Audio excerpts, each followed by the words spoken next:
രാവിലെ തന്നെ നല്ല മഴയായിരുന്നു കേട്ടോ. ഇത്തവണ ഹൈദരാബാദിലെ പഠിപ്പൊക്കെ കഴിഞ്ഞിട്ട് അനിയത്തി നാട്ടിലെത്തിയപ്പോ അവളുടെ പിന്നാലെ ബാംഗ്ലൂരിൽ നിന്ന് ഞാനും നാട്ടിലെത്തി. മഴയൊന്നും നിന്നപ്പോ ആ തക്കം നോക്കിയിട്ട് പുറത്തിറങ്ങിയതാണ്. കൂടെ അവളേനെയും കൂട്ടി. അവളേനെ കൂട്ടിയതല്ല, അവളേനെ കൂട്ടി വിളിച്ചതാണ്. വീട്ടിൽ നിന്ന് ഇറങ്ങിയതേ ഉള്ളൂ, ദേ വന്നു വീണ്ടും മഴ. അങ്ങനെ 1 കിലോമീറ്ററോളം നടന്നിട്ട് ബസ് സ്റ്റോപ്പിലെത്തി. അവിടുന്ന് ബസ്സും പിടിച്ച് ഞങ്ങൾ നേരെ പോയത് ഡെന്റൽ ക്ലിനിക്കിലേക്കാണ്. നല്ല അസഹനീയമായ പല്ലുവേദനയും കൂട്ടിയിട്ടാണ് ഞങ്ങൾ നാട്ടിലേക്ക് വന്നത്. ഡോക്ടറെ കാണിച്ചപ്പോൾ ഡോക്ടർ പറഞ്ഞു ആ പല്ലിനി നമുക്ക് വേണ്ടാന്ന്. ആ പല്ലിനെ ഒഴിവാക്കണമെങ്കിൽ 1 മണിക്കൂറത്തെ സർജറി വേണത്രേ. അതങ്ങോട്ട് കേട്ടപ്പോ പണ്ട് തൊട്ടേ ഇഞ്ചക്ഷൻ പേടിയുള്ള എന്റെ പാതി ജീവൻ അങ്ങോട്ട് പോയി. ഡോക്ടറെ കണ്ടു കഴിഞ്ഞപ്പോഴേക്കും അമ്മൂന് വിശപ്പിന്റെ വിളി വന്നു. അങ്ങനെ തൊട്ടടുത്തുള്ള ഒരു ബേക്കറി കയറിയിട്ട് പപ്സും ജ്യൂസും ഓർഡർ ചെയ്തു. എനിക്കാണെങ്കിൽ ഒന്നും കഴിക്കാനുള്ള ഒരു മൂഡും ഉണ്ടായിരുന്നില്ല. അവളാണെങ്കിലോ ഫുൾ തീറ്റമുടിലും ആയിരുന്നു. പല്ലില് കമ്പിട്ട വിശപ്പ് കൂടുന്നു പറയുന്നത് വളരെ ശരിയാണ്. അവിടെ നിന്ന് ഇറങ്ങിയപ്പോഴേക്കും സമയം 1:15 ഇനി നേരെ ബസ് സ്റ്റാൻഡിലേക്ക്. ബസ് സ്റ്റാൻഡിൽ 5 മിനിറ്റ് ഇരുന്നപ്പോഴേക്കും നമുക്കുള്ള ബസ് വന്നു. ബസ്സിൽ നിന്ന് ഇറങ്ങിയപ്പോഴാണ് പോസ്റ്റ് ഓഫീസ് എന്നുള്ള വിളി വന്നത്. ഹൈദരാബാദിൽ നിന്ന് അമ്മ അയച്ച സാധനങ്ങളൊക്കെ പോസ്റ്റ് ഓഫീസിൽ എത്തിയിരിക്കുന്നു. അതെല്ലാം വാരി കൂട്ടിയിട്ട് ഓട്ടോറിക്ഷയിൽ നേരെ വീട്ടിലേക്ക്. സോറി, നമ്മുടെ വീട്ടിലേക്ക് ഓട്ടോറിക്ഷ പോയിട്ട് ഒരു ബൈക്ക് പോലും എത്തില്ല. അത്രയും നല്ലൊരു സ്ഥലത്താണ് നമ്മുടെ വീട്. ഇനി ഇവിടുന്ന് സാധനങ്ങൾ ഏറ്റിട്ട് നേരെ വീട്ടിലേക്ക് എത്തിക്കണം. സാധനങ്ങൾ എടുക്കാനായിട്ട് അച്ഛനെ വിളിച്ചു. അച്ഛനല്ലാതെ പിന്നെ ആര്? അങ്ങനെ ഒരുവിധ സാധനങ്ങൾ വീട്ടിലെത്തി. ഇനി ഈ പെട്ടിയൊക്കെ പൊട്ടിക്കാൻ വേണ്ടിയിട്ട് ഞാൻ കുറെ കാത്തിരുന്നെങ്കിൽ അവള് പൊട്ടിച്ചു. അതിന് എന്തെങ്കിലും അടിച്ചു മാറ്റാന്ന് വിചാരിച്ചതായിരുന്നു. ആ പ്ലാനും പൊളിഞ്ഞു. അപ്പോഴാണ് വിശന്ന് നമ്മുടെ മീശപ്പൂച്ച മുറ്റത്തെത്തിയത്. എന്നാ പിന്നെ അവൻ ആദ്യം ഫുഡ് കൊടുക്കാം, എന്നിട്ട് നമുക്ക് കഴിക്കാന്ന് വിചാരിച്ചു. അല്ലെങ്കിൽ നമുക്ക് ഫുഡ് കഴിക്കാൻ സൗകര്യം തരില്ല കക്ഷി.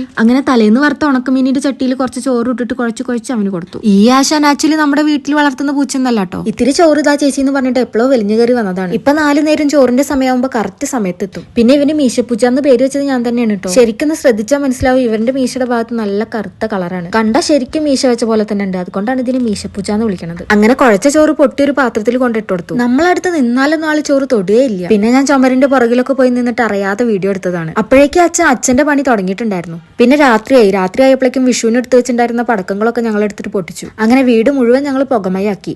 അപ്പൊ അത്രേ ഉള്ളൂ. ടാറ്റാ.